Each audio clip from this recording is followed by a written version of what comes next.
যুদ্ধবিরতি ঘোষণা হয়েছে। ইসরায়েল ইরান ফ্রন্ট লাইনে এখন যেন নীরবতা, কিন্তু এই নীরবতা যেন ফিসফিস করে বলছে ঝড় আসছে। কারণ নীরবতার আড়ালে ইসরায়েল শুধু বসে থাকার পাত্র নয়, এই নীরবতাই যেন বলে দিচ্ছে ইসরায়েলের শান্তির মুখোশে লুকিয়ে আছে ঝড়।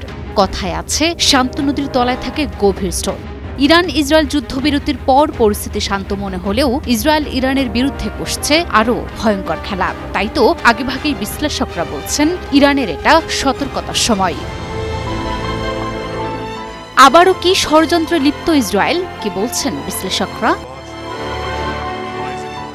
ইসরায়েলি শাসন ব্যবস্থা ইতিহাস প্রতিশ্রুতি ভঙ্গ, বেআইনি কৌশল আর প্রতারণার গল্পে ঠাসা। তাদের অবৈধ স্বার্থ হাসিলের খেলায় ইরান সবসময় ছিল মূল লক্ষ্য।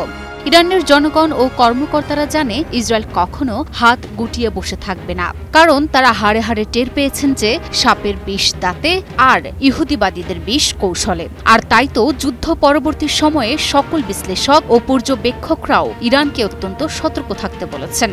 তেল আবিব এখন গোপন যুদ্ধ আর মনস্তাত্ত্বিক অভিযানের দিকে ঝুঁকতে পারে, যার একমাত্র লক্ষ্য ইরানের ভেতরে অস্থিরতার আগুন। এক প্রতিবেদনে বলা হয়েছে ইরান ও দখলদার ইসরায়েলি শাসন ব্যবস্থার মধ্যে যুদ্ধবিরতির পরবর্তী সময় ইরান প্রায় সকল বিশ্লেষক ও পর্যবেক্ষকরা একটি বিষয় স্পষ্টভাবে তুলে ধরেছেন যে এই সময়কে অত্যন্ত সতর্কতার সঙ্গে মোকাবিলা করতে হবে, কারণ ইরানকে নিয়ে ইহুদিবাদীরা দুটি বড় ষড়যন্ত্রে লিপ্ত হতে পারে।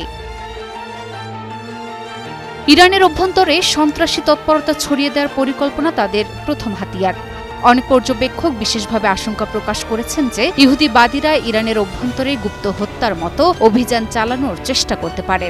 গুপ্ত হত্যা, বিশৃঙ্খলা সৃষ্টি এবং ভয়ের পরিবেশ তৈরি করা, এসবই এখন ইহুদিদের অস্ত্র। তারা চায় ইরানের মানুষ ভয়ে কাঁপুক, যাতে ঐক্যের বন্ধন দুর্বল হয়। ইতিমধ্যেই ইরান কয়েকশো গুপ্তচরকে ধরেছে যারা ইসরায়েলের হয়ে কাজ করতে ইরানে অবস্থান করছিল।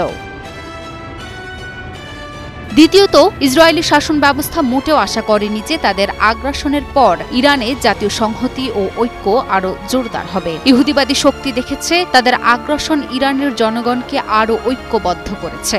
হামলার পর ইরানিরা এক কণ্ঠে তাদের সার্বভৌমত্ব রক্ষার শপথ নিয়েছে। এমনকি ইরানের বাইরের বহু বিরোধী ব্যক্তিও এ সময় ইরানের সার্বভৌমত্ব রক্ষার পক্ষে অবস্থান নিয়েছেন। এই ঐক্য দেখে শত্রুর মাথায় বাজ ভেঙে পড়েছে। তারা যা করতে চেয়েছে হয়েছে হিতে বিপরীত। তাই তো এখন প্রোপাগান্ডার পথ বেছে নিয়েছে তারা বিভ্রান্তিকর বার্তা, ভুয়া তথ্য আর বিকৃত বর্ণনা ছড়িয়ে ইরানের জনগণের মনে সন্দেহের বীজ বপন করতে চায়। তাদের লক্ষ্য জাতীয় সংহতি ভাঙা এবং সমাজে বিভেদ সৃষ্টি করা। কিন্তু তারা ভুলে যায় ঝড় যতই প্রবল হোক না কেন, শিকড় মজবুত থাকলে গাছ পড়ে না। ইরানের জনগণ বারবার প্রমাণ করেছে তারা শত্রুর এই ধরনের কৌশলের কাছে মাথা নত করবে না। কথায় আছে যে শত্রু নীরব সেই সবচেয়ে ভয়ঙ্কর। ইসরায়েল তারই জ্বলন্ত প্রমাণ। তবে ইরানও কম যায় না।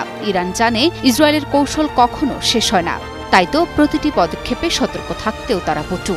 তবে বিশ্লেষকরা বলছেন এই নীরবতার পেছনে যে ঝড় আসছে তা মোকাবিলায় ইরানের প্রস্তুতি হবে তাদের শক্তির পরিচয়।